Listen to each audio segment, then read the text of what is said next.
Good day, everyone. We are Group 8 of the Trade Policies in Korea DIS class. My name is Sonyu Park. Today, our team will go over a literature review of the University of British Columbia's Professor Galini's 2002 works. She describes the economics of patents and the role of U.S. institutions in shaping the economic landscape. First, I will analyze why patented technology is essential in private sector, such as market share, digital tech companies, and macroeconomy as a whole. Average 133,000 tech patents are applied and granted in OECD 30 countries. The numbers in the graph are the sum of inventors applying patents in the US office and the grants in global IP5 families. These numbers are not the aggregate, but the amount of growth in the total sector. If you see the 1990s and 2000s, the trend of patents increase is dramatic. The patents increased by 119% and 109%. What triggered this remarkable growth? How does the increase kept this pace until 2022, assuming the ups and downs of US-China trade war and COVID-19? Patent is an exclusive right granted for an invention. Patents protect the inventor and applicants by ensuring the technology cannot be commercially made. It is both non-rival and exclusive, different from public idea. Therefore, patents leads to a monopolistic market, while public ideas and disclosed inventions lead to a perfectly competitive market. Patents were a key measure of innovation, however. Professor Galini proposed that patents can at the same time hinder innovation, which our teammate will discuss later. For the past 20 years, ICT patents have accumulated most among various dimensions of technology. This rise was after the US Supreme Court allowed patentability of a software in a Diamond versus Steer case. Also after the US TPO expanded the range of patentable tech into bios, renewables, and business methods. But these data have flaws in themselves because the economic value of the patent is different. Quality of invention, innovative discoveries that no one have ever found out, and commercial values are important to consider. Still, the data is a good indicator of what areas of technology were the backbone of US economic growth and where digital tech companies make money. Contrary to Galini, econometric studies in 2020 found a significant relationship between patents and GDP growth in developed countries. Bertelsmann Foundation studies narrowed down the independent variable to key technology grants, such as mobility, energy, and digitization, which values add more than normal patents.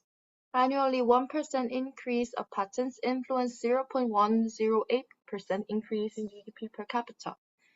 In the long term, like 20 years, the influence is 2% per person. Therefore, on average, $25 million of the US GDP were contributed per key patent. If macroeconomic effects of digital tech patents in GDP are proved, why Professor Galini argued the negative side of patents in the economy.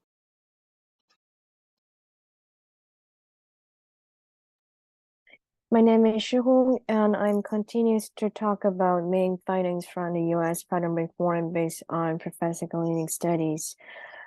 First, there were three major improvements in the U.S. patent policies reform during the 1980s and 1990s. The first is extending the patent protections to new areas, including biotechnology, softwares, and business methods. It also brings the changes in infringement lawsuits with granting more powers to patent holders. And the patent's terms were extended from 17 years to 20 years. These papers mainly discuss whether strong and extended patent protection stimulate innovations and lead to more disclosures in inventions and technology transfers based on these major improvements. While the strengthened patent policies have contributed to the increase in the numbers of patents in the US during the 1980s and 1990s that shows in the graph in previous slide, but it is difficult to verify whether the increased patents represent the actual achievements of innovation.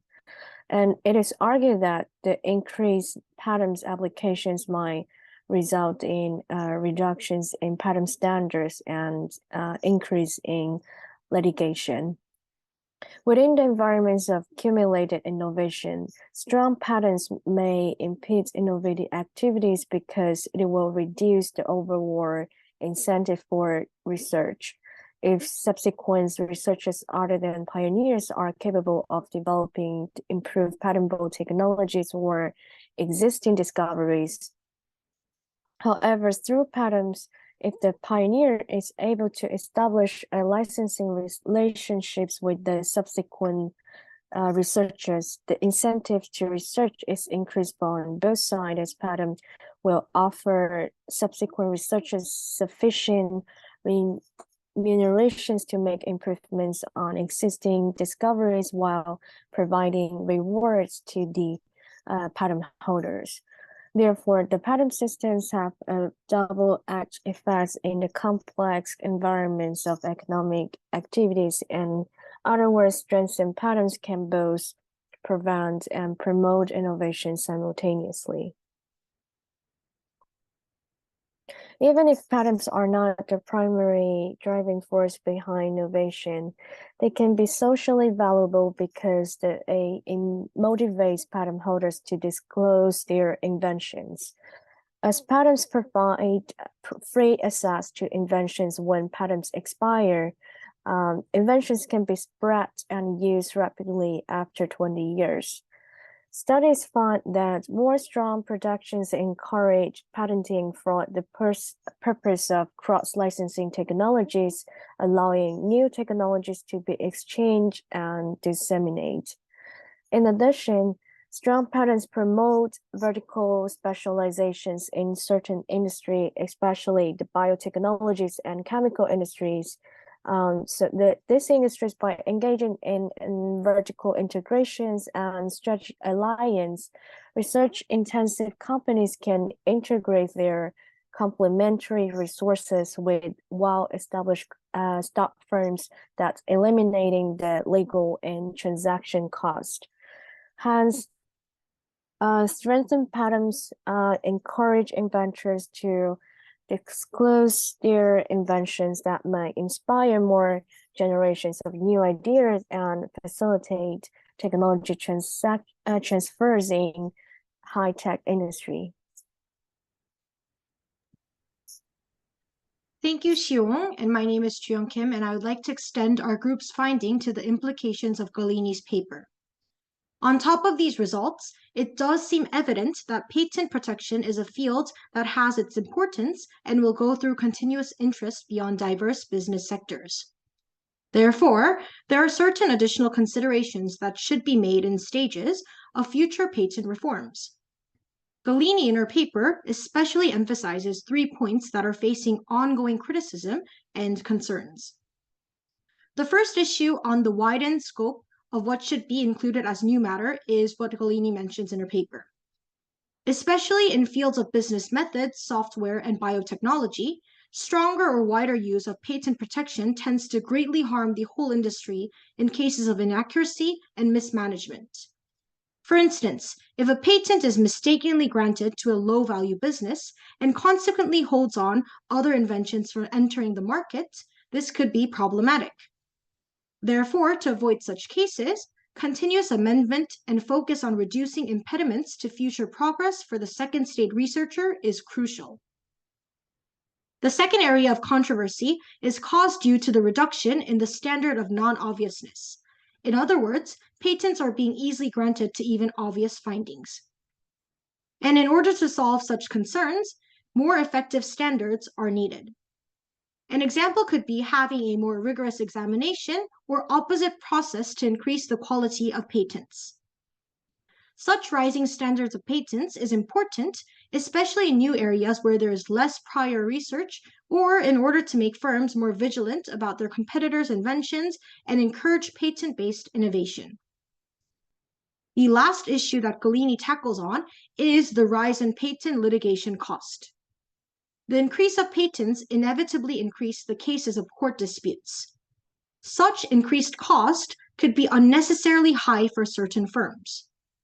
And the ways to avoid high litigation costs could be directing research away from already occupied fields or using defensive patenting. Especially regarding litigation cost, an important stakeholder is small firms, considering there is tendency for smaller firms to suffer in engaging in defensive patenting and feel burdened. However, small firms at the same time could use patent litigation cost as a bargaining power and help attract financing. Therefore, it is important for smaller firms to wisely choose their strategy. At the end, our group would like to conclude our presentation by stating the takeaway points of this paper and the significance of a proper patent legislation. Through Galini's paper on U.S. patent reforms, we were able to know that patents contain a double-sided effect on high-tech sectors. Patents, using its regulatory characteristic, have functioned as both stimulating, but at the same time impeding technological process. Extending from the US case, we think such findings could have a significant implication to Korea. Korea is also one of the biggest economies regarding the issues on patents. However, at the same time, Korea's patent law system, as being an element within the intellectual property law system, is still in a developmental stage. Combined with the acceleration of digital technology, the importance of patent law in protecting digital-related inventions has reached its peak.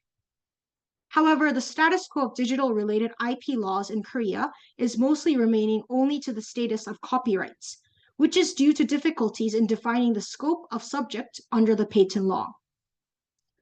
Based on our learning from Galini's paper on U.S. patent law, if future opportunities allow us, our group would want to extend our research to a case study on patent law and see how it applies in the Korean context. So, these are our references, and thank you for your attention.